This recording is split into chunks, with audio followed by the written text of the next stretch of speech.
The following is an exclusive presentation of WI Garden Media, the voice of Garden Talk Radio.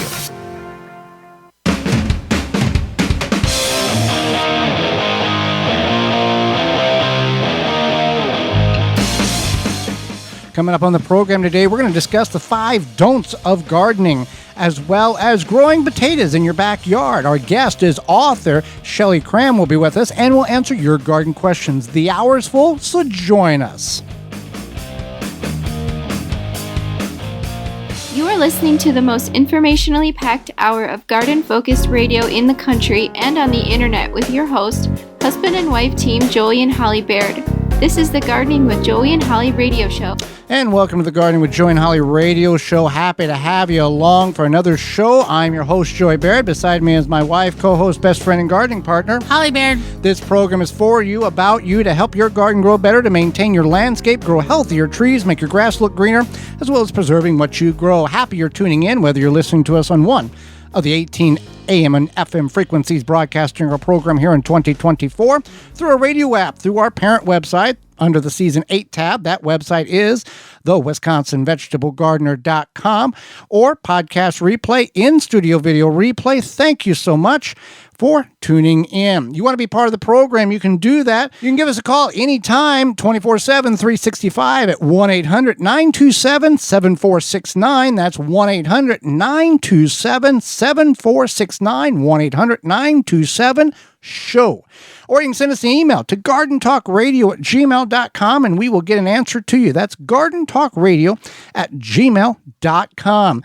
Well, before we get in the program, Holly, it is time for this week's joke of the week, and this week it's more of a riddle. Holly, what lives in a greenhouse, that lives in a white house, that lives in a red house, and has lots of babies?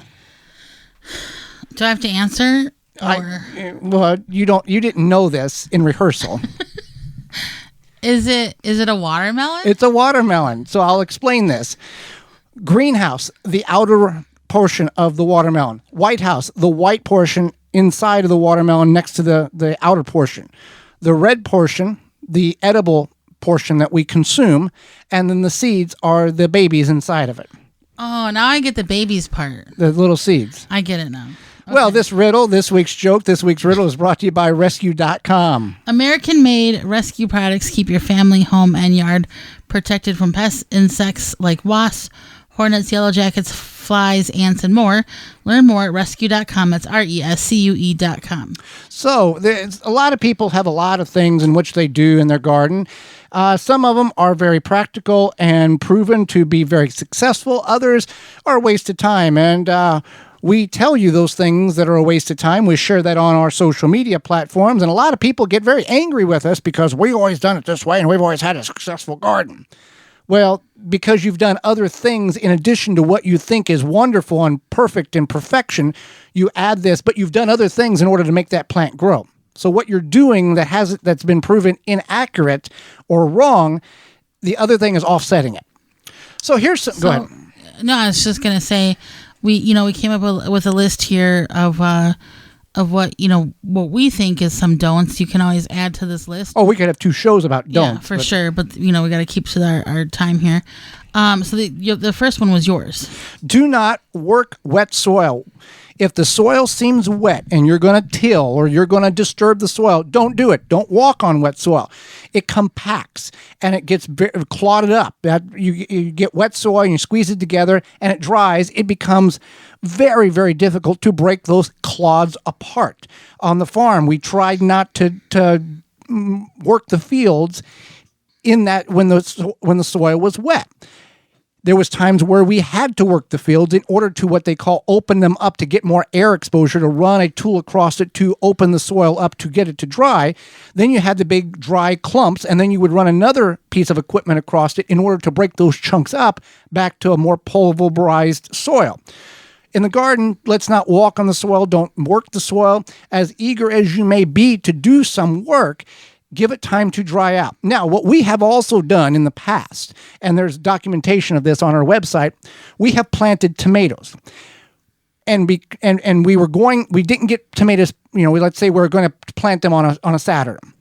And it rained on a Friday and on a Thursday and a Friday. we would take large tarps and cover the soil, the area in which we were planting tomatoes. That rain came, every other part of the garden was saturated, soaked, could not do anything.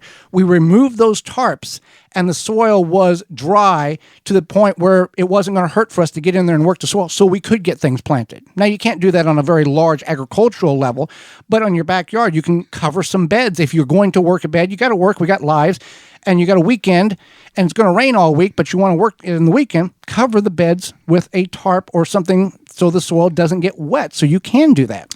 So speaking of covering, we want to remind you, don't forget to mulch. So mulch is important because it helps. A lot of times it doesn't get rid of weeds, but it can help suppress weeds. And also it keeps the moisture in. It also protects when it rains. There are good things and bad things in your soil. It protects those things from splashing up onto your plants. So you want to make sure you are mulching. We like to use leaves as mulch. You can use shredded paper. You can use straw. You can use, this year we're going to take some landscape fabric and kind of use that as mulch. I know some people are just, horrified if people use landscape fabric, but also we are horrified at the weeds that we have. Even though we have raised beds, weeds still establish in raised beds. We're not the perfect PBS gardeners that you see in magazines and on TV. We just don't have time to spend 30 or 40 hours a week in the garden. Yeah, definitely. All right. So then don't forget to look at the long range forecast when you're planting based on the weather. So if you are doing something like potatoes where you know that you want the soil to be a certain temperature. Planting anything. Well, anything. You're right. So you might think like, here, a perfect example. We've had now in a lot of portions of the country, super, super warm couple of days, and then within 72 hours, it's 32, it's 25, there's 3 inches of snow on the ground. Right. So if you're like, hey, it's Wednesday and it's been really nice out, I'm going to plant this weekend. Don't do it. Don't do it because it might be too soon. You might not have that nice weather. Nice weather might not last more than a couple days. Isn't there a proverb that says, blessed is the gardener that plants his garden once? No, wait, how's it go? Something about... Now you're just making I'm making stuff up, yeah. That's what it is. It's better to plant the garden once than the second time when your neighbor plants it to the first. That's what it is. Okay. Yeah, don't be that person. Maybe it's a beatitude. Yeah, maybe it is. But don't plant your garden and then have to replant it because you were so eager to get it planted that everything died that you have to replant it. Right. Be smart about it. It's okay to be, cautious. Right. No, I agree. So another thing you can be smart about is if you go to the store to buy seedlings and you look at the seedling and it has like fruit on it already, you might think, oh, this one's going to do well because it already has fruit. But it's kind of the opposite. I mean, we see this in June-ish, late May, early June, that, 79% off, and the plant is in a 3-inch pot, and it's 2 foot tall, and it's got tiny little berries on it. The plant is stressed.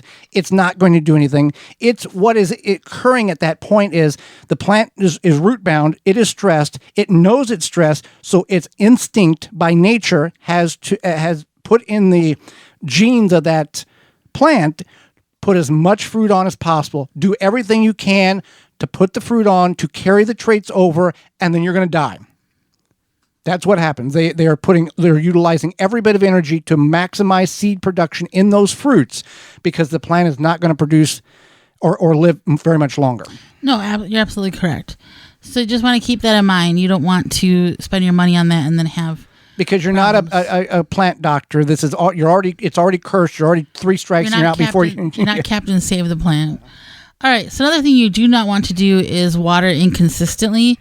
And you just want to make sure that you are either have an irrigation system, get yourself on a watering schedule, pay attention to that because it's easy to get distracted by everything else going on with your life. And then you're like, oh, shoot, I forgot to water my tomato plants. But using mulch also helps with this. Oh, for sure. Yeah. But watering, keeping your soil at a moist consistency like a damp sponge is going to almost eliminate every single problem that your plants are going to experience in your garden. Blossom end rot, not a calcium deficiency. It's a lack of calcium being able to be picked up by the tomato. Consistent watering fixes that problem. Other problems, improper fruit development on a lot of vegetables and fruits. Not enough water because it's just utilizing whatever it has in order to do that stress thing. It's being stressed and it's just trying to put something out. in order to carry the traits on to the next generation. Right. And do not be, in all the work that we do, and this is the bonus one, so bonus one, you get this one for free. What in all the activity of gardening we do, whether you plant 10 acres or 5 square feet or 16 square feet or a couple of containers on a porch, patio, or deck, we are doing this, most of us are doing this as a hobby, for fun, as a relaxation, something to decompress from the world in which we live in. So whatever you get off of your plant, be thankful, be happy with it. Don't be, well, I wish it was bigger. I wish we would have had 10 pounds instead of 5. Be grateful for what you have and the enjoyment in which that gardening activity, whether ornamental or edible, has given you. So with that being said about being something edible, we're going to talk about Waltons. We know you care about where your food comes from.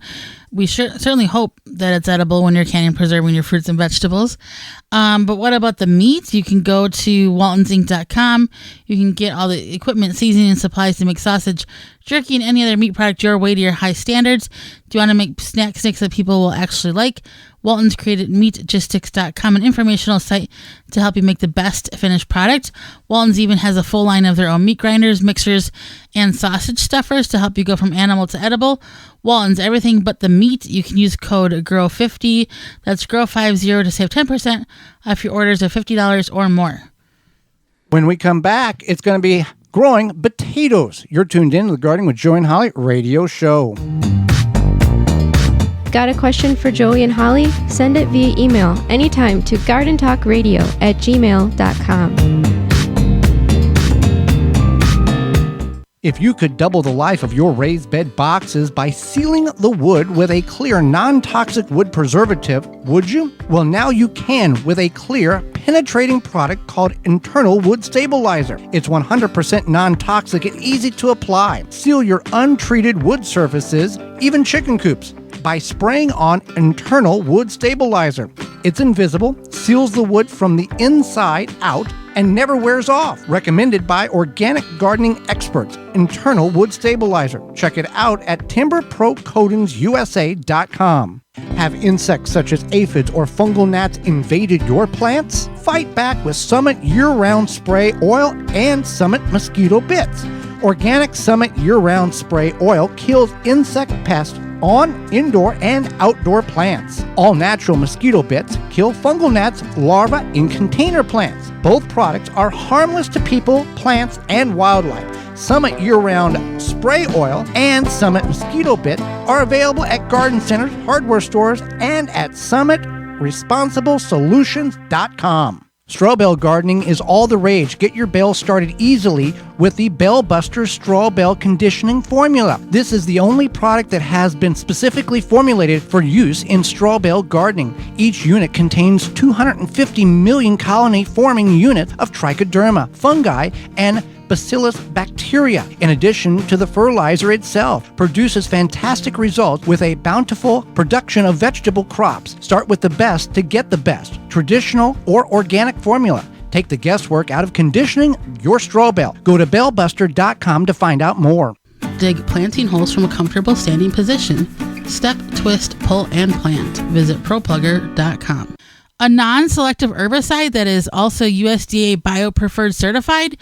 You bet. Say goodbye to Roundup and hello to No More Weeds by Naturally Green Products. No More Weeds kills weeds with no harsh chemicals and no glyphosate. Safe around pets, No More Weeds has a proprietary sticking agent to use around gardens, pools, decks, patios, anywhere there are weeds. Available online at natgreenproducts.com, Amazon, and Walmart.com. Order yours today. The same great company that brings you No More Bugs. Welcome back to the Gardening with Joey and Holly radio show. Moments away, we're going to talk about growing potatoes. But first, Honey Bee Healthy. Since 2000, Honey Bee Healthy has helped beekeepers maintain healthy and thriving hives. Attracting pollinators to your garden this year is as simple as hanging a hummingbird feeder with a mixture of sugar water and Honey Bee Healthy Original Don't be alarmed to see birds, bees, and butterflies dining together at the feeder. Pollinators coexist peacefully. Honeybee Healthy Inc. is offering a 10% discount on an 8-ounce bottle of Honeybee Healthy Original to this show's listeners. Enter discount code BEGARDEN at checkout. For more information, mixing instructions, and to purchase the products, visit honeybeehealthy.com. So growing potatoes, some people have great success with it. Others have a challenge. And it kind of starts with the actual aspect of what are you planting? It's the seed potato. Now, we've answered the question many times on this program. Do you need certified seed potatoes in order to grow potatoes? The answer is no. The advantage to seed potatoes is they are grown and are most times, if not all times, certified to be disease-free and be pure of a lot of issues that store-bought potatoes that has sprouted in your pantry may have. However, the store-bought potatoes, we have planted them and they have done just fine. So knowing the type of potato is also an important aspect because there are some potatoes that take 90 days to reach maturity. Some take 110, some take 130. That's a big range. And not knowing when the time to harvest or if the plant is actually ready to harvest or if there is a disease that have come into your garden, because the potatoes at the time of harvest, they will die off, just like corn in an agricultural field. At the time of harvest, it will die and it's ready to be picked. Potato tops, the greens, will die back, and that's a sign in which they're not going to grow any anymore. So you want to start your potatoes at root zone. You want to plant them about 3 to 6 inches deep. Well, one thing you can do is if they've sprouted, or you can figure out kind of where the sprouts are, you can cut them if you want to cut them smaller to about the size of a chicken egg, and then you can let them cure, or you let them cure. You let them dry. Dry out. You don't have to. Right. No. But I just want to mention that's something that you might want to do. Now, some people will say, is it good to divide your potatoes in sprout? If you got a potato that's the size of a softball and there's 3 or 4 sprouts on it, and you cut the chunks of potato that has the eyes on it, and they're the size of a chicken egg, or can I just throw the whole potato in the ground? Yes, because you can do either. Right. Yeah. Universities extensions have done studies to show that the yield is the same. The only advantage to the cutting the potato in chunks is you can get more plants. The yield will be the same. So take that for what it's worth. So you want to make sure that your root zone is going to be a minimum of 45 degrees. Really 50. Really 50. But 40 is if you really have to get in there. You want to look at your long-range forecast like we've talked about. Just because it's 65 degrees today doesn't mean that in a week it's going to be 65. But also at soil depth, it takes a while to get that soil to warm when it's been even moderately warm above. Right. So that's the biggest thing, is just making sure that you're not planting them too soon. And then when you do plant them, some people will hill their potatoes, some people won't, and that's kind of your decision. The advantage, the purpose of healing the potatoes, and that's the way I grew up doing it, is to keep the potato from being exposed to sunlight, because then when it turns green, it's not safe to consume because it can have some dietary or stomach, it can agitate certain people's digestive system. But if you plant it deep enough in loose soil, if you got clay concrete, this is not going to be a good ending for you. You're going to put a lot of work in and get no return on your potatoes. If you've got very loose tilth soil, you can plant them 4 or 5 inches deep and soil level, soil grade, and you don't have to heal them up. Also, healing them up kind of helps you identify at the time of harvest what you got or where you're going to dig. Absolutely. And it's some people might just like how it looks too. Yeah. All right, so mulch. Do you need to mulch your potatoes? Do you not need to? Well, I think you should mulch everything. I think you should mulch everything. Straw. I think that straw is good. And you want to make sure you're not putting just dumping mulch on there. Just a thin, maybe inch or 2 layer is fine. Your potatoes are going to sprout, and then you can also add more straw on top of them, and you can soak them with a hose, and a lot of that straw will filter down into the crevices between the plants in order to help retain that moisture. So it hugs the plant. It hugs the plants. Yeah. It kind of does the work for you. Or if you're going to have a big rain, put the straw down, and then after the rain, kind of go and knock the straw off the plants in which it's kind of overabundant on top of. Do you like hugging the plants? You got to love your plants. All right. So this is Joey's favorite one, is talking about this potato box that you see on the internet. Everybody, you go on the internet and type in potato box, not tower, because that's different. Potato box. It's a 2 foot by 2 foot, 4 foot square box. And the premise is you put one layer of potatoes at the bottom, and as they sprout, the box is, I think, 4 foot high by 2 foot by 2 foot. Okay, so it's a cube type thing. You put a layer of potatoes. You cover that layer of potatoes up, and as they grow, you continue to cover them up and cover them until the box is completely full of dirt, and the potatoes are growing out of the box and down the sides and across the garden. And at the time of harvest, you're going to open the sides up, and you'll have 100 pounds of potatoes in that box. That is the biggest lie of any garden myth that there possibly is. If you do it in layers, you have one layer and another layer, then you're probably having more of an opportunity. And the reason why I say it is the biggest garden myth, biggest lie, there are literally hundreds of videos of this on YouTube. There is not a single one that is a 100-pound success story. They will all come in. A lot of them will come in. I'm going to harvest this. They harvest it, and they get, if not less, about the same amount of potatoes that when they planted it. And they all have some reason why it didn't work. Oh, I didn't do this right. I didn't do that. It's never going to work. So don't worry about the potato. Because here's the other thing, folks. If the potato box worked, and you were getting 100 pounds of potatoes in 4 square feet, would you not think that the big boys of the potato world would have fields filled with boxes that were making 100 pounds a box? No, because they don't have any internet. They don't have any internet. I had a friend, and this loft, a neighbor back home, he rode his motorcycle all over the country, and he went to Canada. And he'd pull it up to this farm. He didn't know what they were. And he asked the farmer, what is it? And he said, potatoes. He said, do you mind if I ride around the field? And he goes, yeah.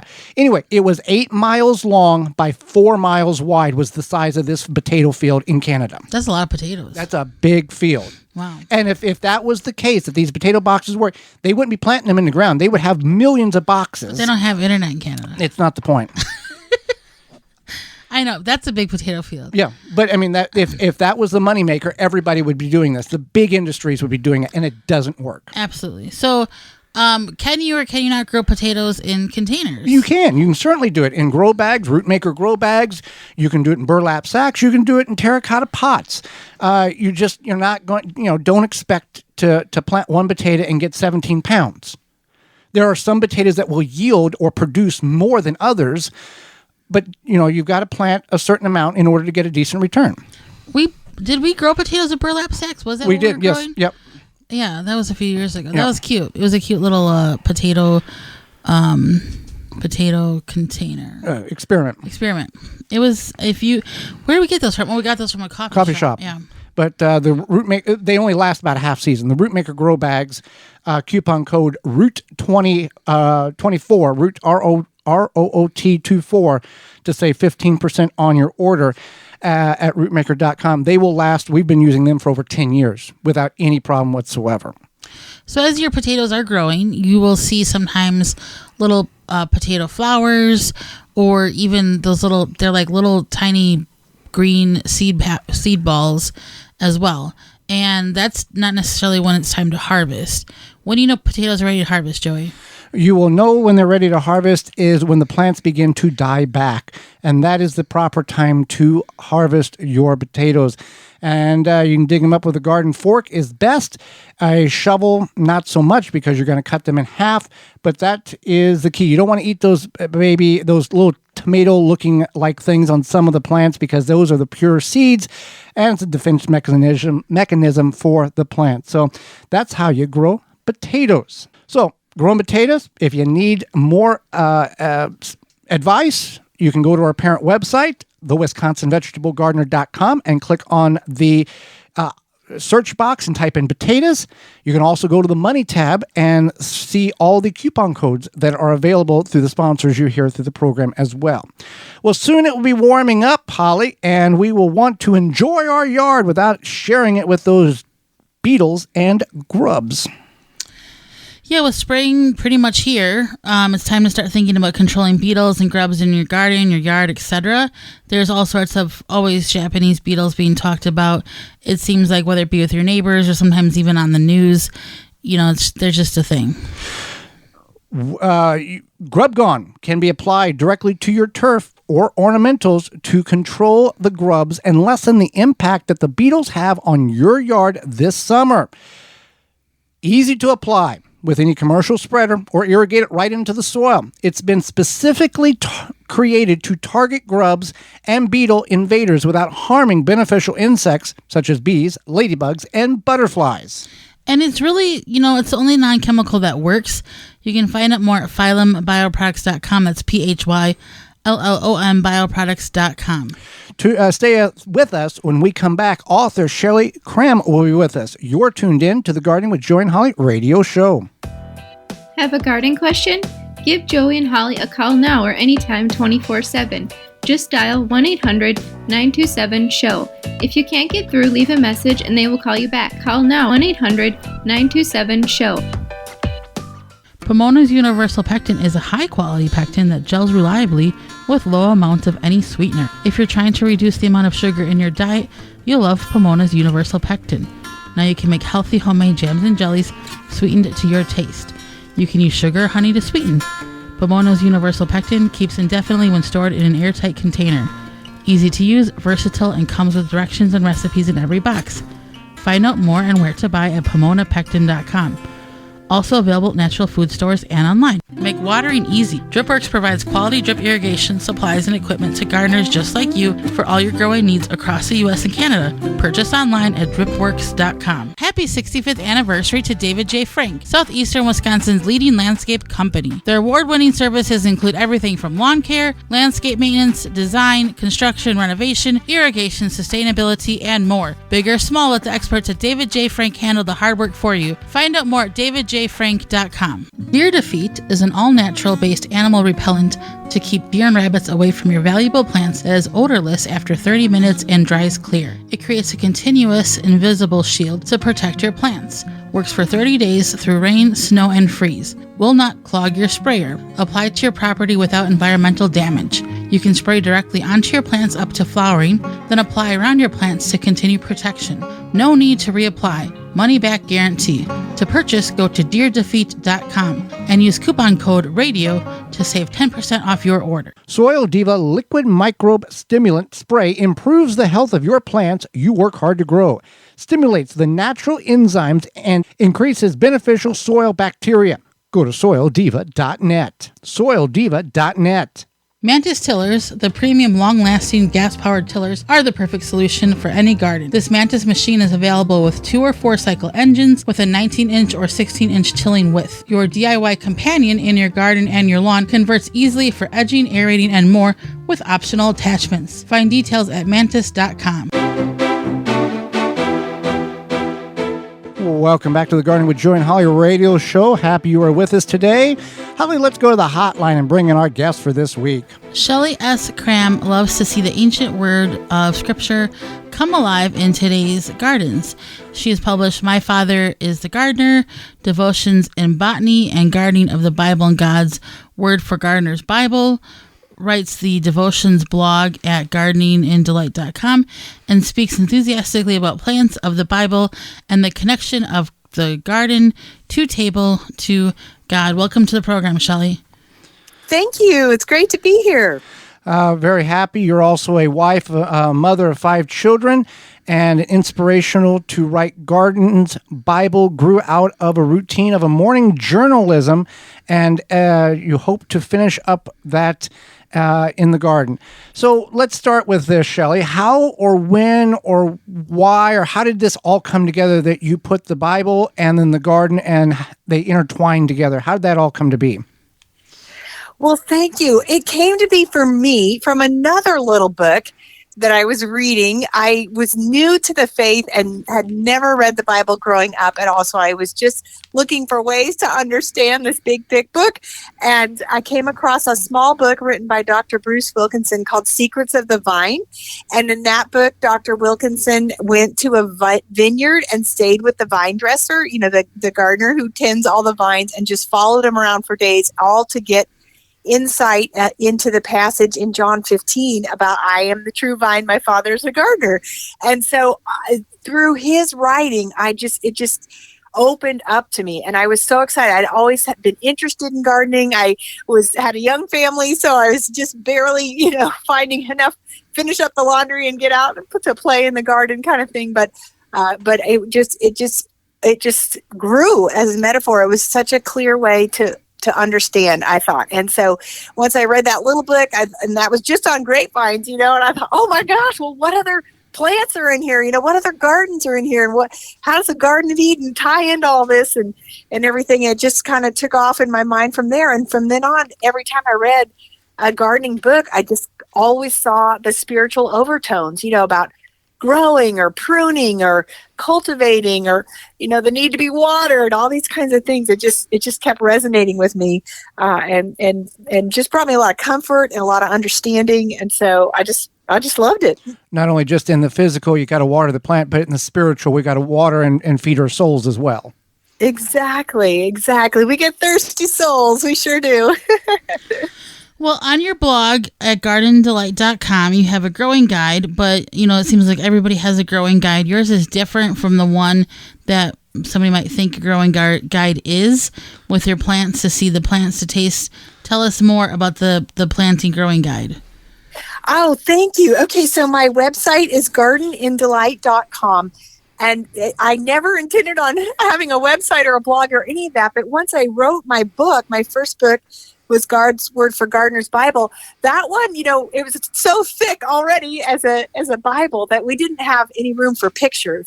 And so I thought, okay, let's start a website and have a guide there so you can quickly look up the plants as you're reading the scriptures and not miss out on what those horticultural details might be telling you. So I just put things in the plant plant guide that so you can either get familiar with the plants if you've never heard of that one, like crown anemones might be a new flower for you, so you can look those up, see what they look like. I try to include a couple photos, both of the plant, how it would look if it was growing in your garden, and then also what it starts out like, if it's a bulb or seeds, and then just to be able to taste and see the words you're reading. And so that's how I came to organize the planting guide.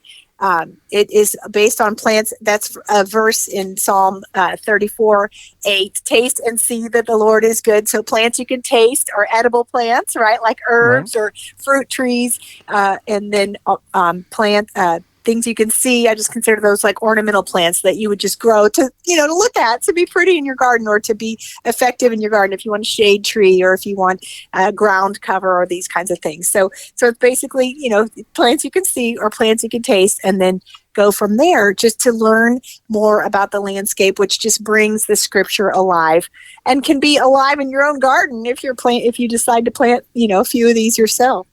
Now, you are an author of 2 books. Can you share with us a little bit about both books and what would inspire our listeners to pick up a copy of each?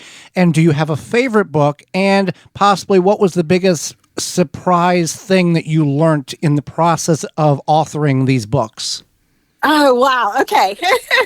I could answer this all day long, but thank you very much. Yes, I have 2 books. So the first one was God's Word for Gardener's Bible, and that is a complete Bible, and it is a 52-week reading plan. So it's a devotional Bible. So it has all the text of the Bible, but then wherever there are plants or landscapes or gardening metaphors or gardening terms, there is a devotion by most of those, but it's along a 52-week reading plan. So you kind of read 5 or 6 devotions in a week, and they are on gardening themes. So like I was saying before, watering or cultivating, pruning, and then also the different landscapes of the Bible, like, of course, the Garden of Eden, but also, Sinai Desert for you desert gardeners out there. Probably not too many in the Wisconsin area, but maybe you spend your winters in the desert. But and then palace gardens and just the different landscapes, ending in the urban garden, the sparkly jeweled garden of Revelation. So those are all in a 52-week plan in the Bible itself. Now, my second book is an illustrated version. I like to kind of think of it as the artist's revision. It's fully illustrated, and so it's just a portion of the devotions that relate to garden work.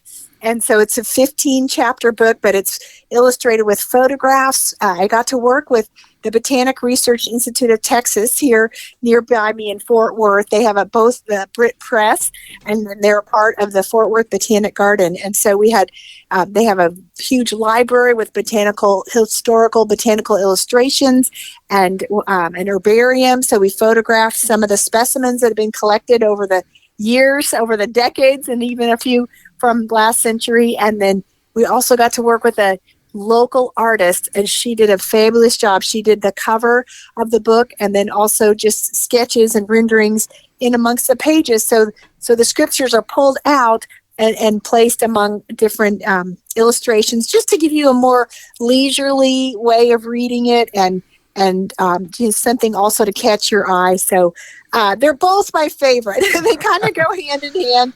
Of course, one is more in depth, the first one, and the second one is more leisurely of a read, and it relates to you, on the artistic level as well. Was there any specific thing that stuck out to you in your mind going, I didn't know that. Well, I thought I knew that, but that's not what I learned. Oh my gosh, from beginning to end. Listen, gardeners, the horticultural detail, God knows his horticulture, okay? He knows his details. He is a detail-oriented, the way he creates things and pulls things together. So where the plants are mentioned in their passages, if you know something about that plant, you will get kind of a hidden insight and a deeper picture of what's going on in that scripture, and even some humor too. So it makes it very fun to read the Bible from a gardener's point of view, and that's what was fun to me. Just constantly find these surprises and these little nuances of language that make it very interesting. Fantastic. So you talk about how you want to finish your laundry, which with 5 children, I'm sure there's a lot of laundry, but you want to finish your laundry to get out to the garden. Do your children join you in the garden? Is that something they like to learn as well and help with as they can? You know what? I don't want to give a false impression that I had this bucolic life of my children gardening with me all the time. They are interested in gardening, and I assume that as they grow up, they're mostly adult now. They were kindergarten to ninth grade when I started writing, and so most of the time they were in school while I was writing.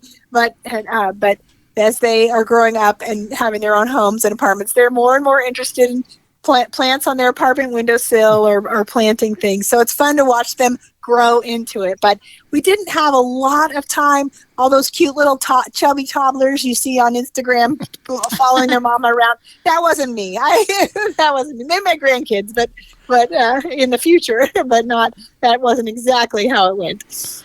That's still a lot of fun, I'm sure, as adults watching them, do their own gardening thing and knowing that I'm sure you taught them a lot of things. So that's good too. Yes. So we all have different types of soil. That said, is there a good baseline or guideline when it comes to soil preparations that you go by? Well, yes. So I think probably all around the country, I'm in terribly heavy clay soil here in North Texas. So, and I know there's pockets of clay soil all around the country. So maybe we can some of us anyway, can relate on that level, the muscle power it takes to wrestle that clay soil. But it does just lead me right away to know that I need to prepare my soil and amend it with lots of compost and lots of organic matter. And then always to use mulch, because even that mulch will, keep the moisture and keep the soil at an even more evenly moist, and then it breaks down slowly and becomes more organic matter. So, but for me, soil preparation was just a given. I had to add things to the soil to make it workable, Right. and or else, do some raised beds on top and let that soil move with the earthworms and everything over time. But that's a good practice. And I'm sure, I imagine it's the same. If you have sandy soil, you've got to add things to it to retain the water. So either way, but good soil preparation, of course, makes healthy plants.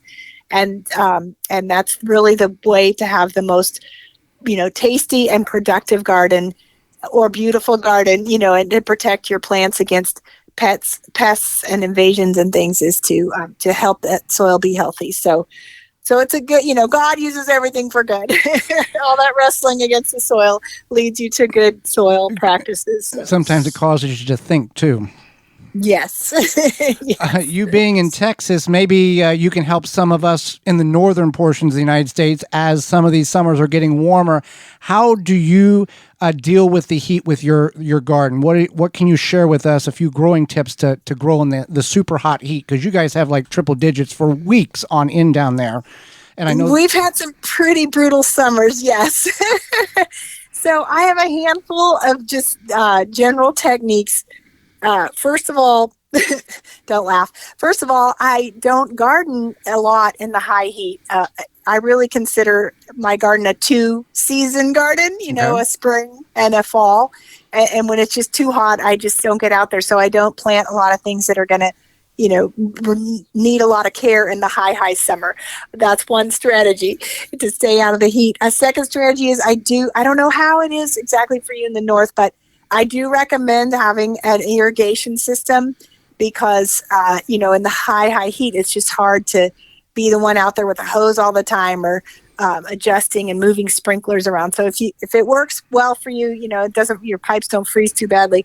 It's a very great advantage to have irrigation system. But the other thing that's really important is to understand your microclimates. And I don't know how much you talk about this on your radio program, but there's our general climate, but then there are little conditions within each of our gardens that either amplify the conditions or temper them a little bit. So, for example, for me, our heat is the hottest at the end of the day, 5 o'clock to 8 o'clock before that sun sets. That western sun, things on the western side of my house, look out, they have got to be the toughest, right? And so that's not where I'm going to put my cucumbers, or my vegetable garden, because that last end of day blast of heat is just too much. So, but then again, things that are on the east side, they're getting a nice sun in the morning, and then they get a little bit of shade in the afternoon, late in the day, so that I can put some more fragile things, if you will, on that side. So just knowing your property, observing your property, which tree kind of shades in the afternoon a certain section of your lawn or that sort of thing. And just watching those things can help you, put a plant in the right place to grow successfully despite the heat. And then my other tip for the hot heat is go to things in the mint family. We have a lot of great herbs and shrubs that the mint family is just a little more tolerable, or drought tolerant, you might say, or a little more tolerable to the full sun and the heat. So anything from the edible herbs like your mint or oreganos or thymes, sage, lavender, even lamb's ear, and then your ornamentals within that family. Lamb's ear is a great one in the heat, a great ground cover.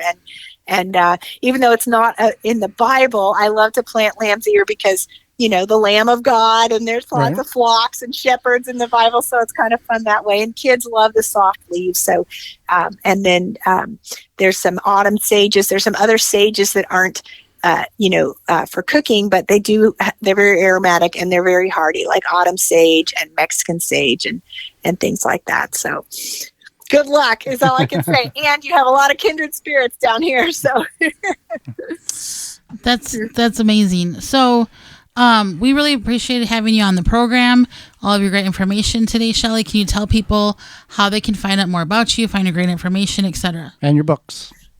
Thank you. Yes. Well, come to my website. It's Garden in Delight, and that stands for, it's really a code word for Garden in Eden, where God planted a garden in Eden. Eden means delight, or that's one of the translations of that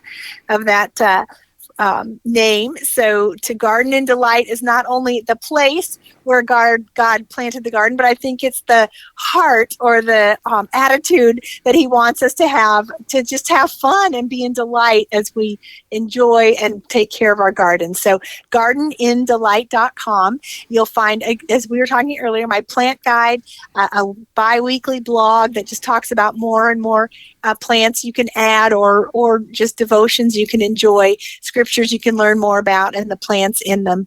And then, of course, there's a page for my books, so you can see those there and click to the links. They're available on Amazon.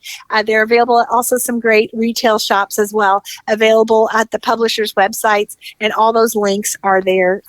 So yes, would love for you to visit me. Join my mailing list. We'll have a lot of fun. Well, Shelley, we greatly appreciate the time and the education you provided, not only Holly and myself, but all of our listeners. We thank you for that. You are welcome. It's been my delight. Absolutely. And when we come back, it's going to be your garden questions and our garden answers. You're tuned in to the Gardening with Joy and Holly radio show. Have a garden question?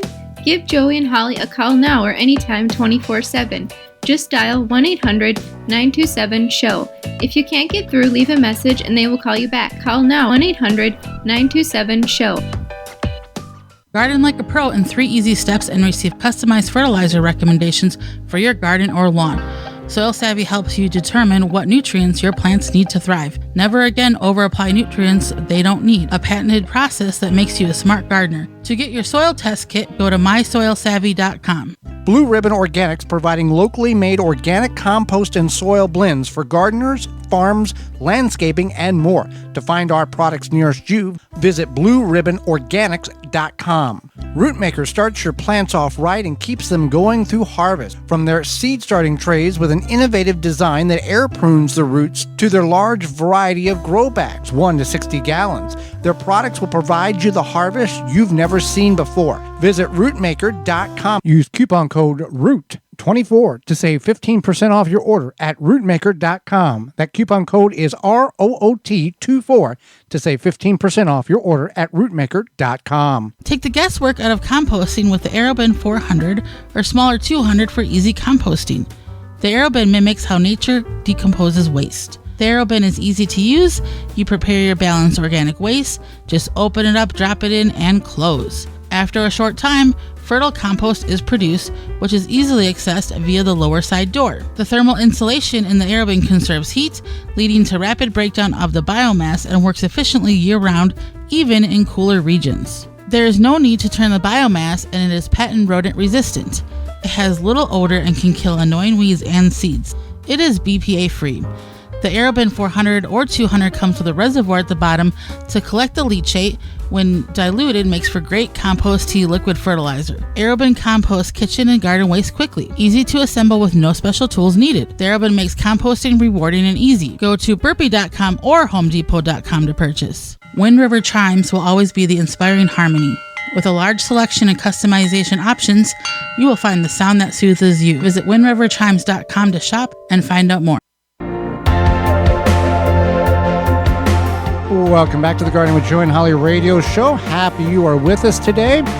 Time for garden questions and answers. If you got a question, we've got an answer for you. You can send your question on over, gardentalkradio@gmail.com. That's gardentalkradio@gmail.com. Or you can give us a call, toll free, coast to coast at 1-800-927-7468, 1-800-927-SHOW. That's SHOW. Had a number of questions come in this week. See what we can get through to the top of the hour, Holly. Yeah. So the first one is, how long do you leave your grow lights on for? We leave ours from 8 a.m. to 8 p.m., 12 hours on, 12 hours off.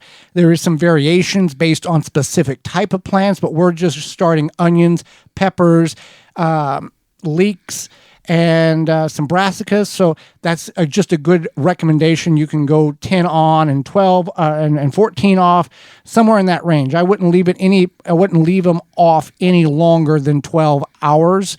on that end. You don't have to have, we talked about this, you don't have to have a grow light. No, you don't. But if you don't have a grow light, what is your options? Either invest in a grow light, or you can put it in you can put your plants in a south-facing window, which is most ideal. Otherwise, a west-facing window is good too. We've done that. Rotate the plants around so they don't get leggy, which means like they have too long of a stalk, or they reach for the light and get very weak stemmed, and then they fall over because of their top weight. So you want to be aware of that. Ample light in order to do such, and you don't have to worry about having that issue when it comes to legginess. And there are some plants that are much more vulnerable to legginess even with ample grow lights. Now outside it's different because you got a big ball of heat and sun, but low energy or low output illumination lights, you have to put them very close to the plant. High output or bright illumination and spectacles of light, red, green, blue, white, you can put them a little higher because they're getting more of what they are needing and they're not stretching to get what they want. All right, next question is... I want to start some seeds indoors. Okay. My question is, what do I start indoors? What not to start indoors? There you go. What should I not start indoors? Well, anything that's roots, carrots, radishes, parsley, or parsnips, anything that roots, potatoes don't start inside. Anything like that. What also you don't want to start indoors is, I wouldn't recommend cucumbers or squashes or viney crops because they are going to grow very rapidly. They're going to be very fragile. And whenever you have to take them out to harden them off, acclimating them to outdoor temperature, you're going to have to be very ginger with these plants because they're not just going to kind of grow slowly. We're going to have vines if you start these too early. And you take a cucumber seedling and a cucumber start that you started 4 weeks ago indoors, and you've hardened it off and put it outside. In 8 weeks, they're the same size. So green beans are a fast-growing plant. You don't have to start indoors. Really, the list of things to start indoors is actually probably smaller than the list of things you shouldn't start indoors. Corn, don't start indoors. Beets, don't start indoors. Swiss chard, squash. You don't have to. And we've told this story a couple of weeks ago, and we've told it before. You don't have to start anything indoors. You can directly sow everything outdoors at the appropriate time. And in some instances, that's a better way to go because you don't have to worry about grow lights, keeping the plants watered, space, and or if you have critters or small hands that can destroy the plants or damage them or get into them and eat them. You grew up planting everything directly in the ground with no pre-starts at all.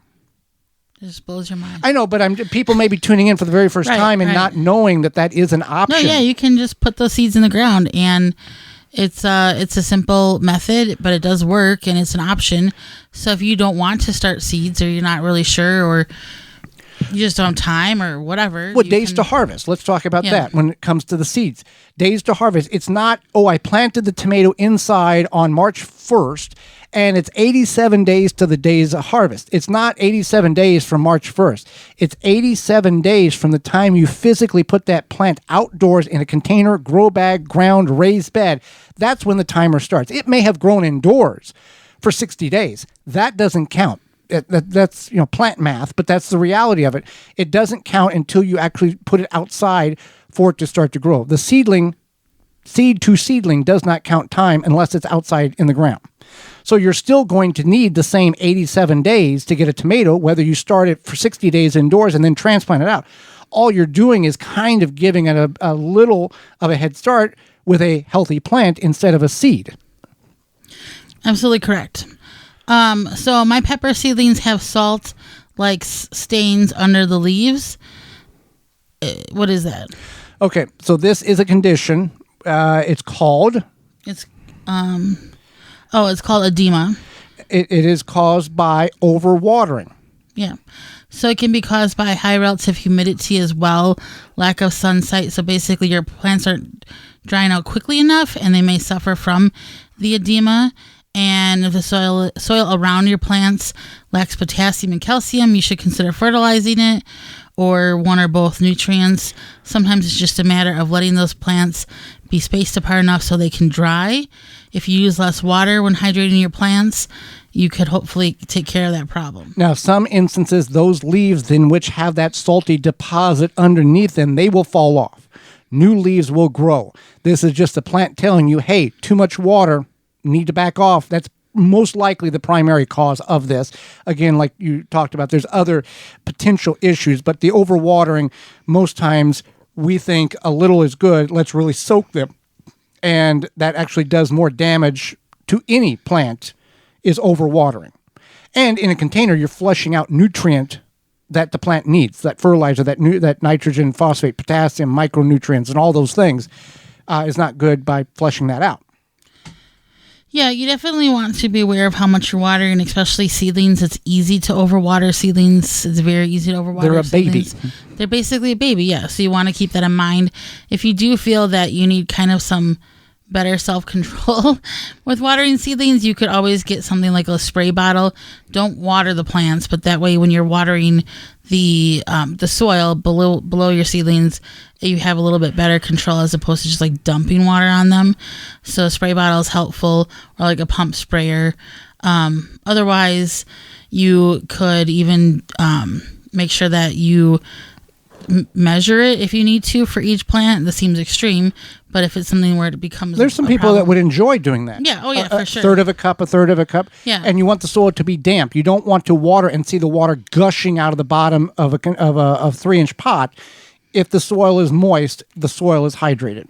And it's helpful to kind of know your climate in your home or wherever you're growing these.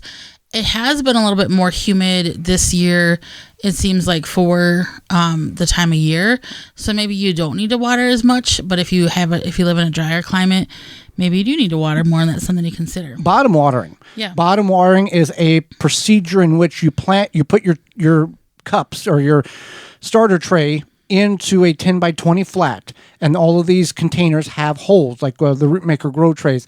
You put about an inch of water throughout that 10 by 20 flat that the plants are setting in the trays in, and capillary action wicks the water up into the cells and hydrates the cells from the bottom up. You do that for an hour. After that hour, then you drain off the excess water that's still setting in your tray, and that will give the correct amount of water in each cell. You do this a couple times a week. You'll get a routine. You'll know when it needs to be watered, but that's a way of not overwatering. You're allowing the soil to say, I've got enough water, drain the rest of this off, because otherwise it will turn into a bog and your plants will suffocate because they're not getting the oxygen in the roots and in the soil that is needed. Absolutely. So for folks that use 5-gallon buckets as plant containers, obviously the buckets need to drain holes in them. Do you drain the holes like on the bottom? Drill the or holes. The side? Drill the holes. Yeah. That's what I meant. Drill the holes.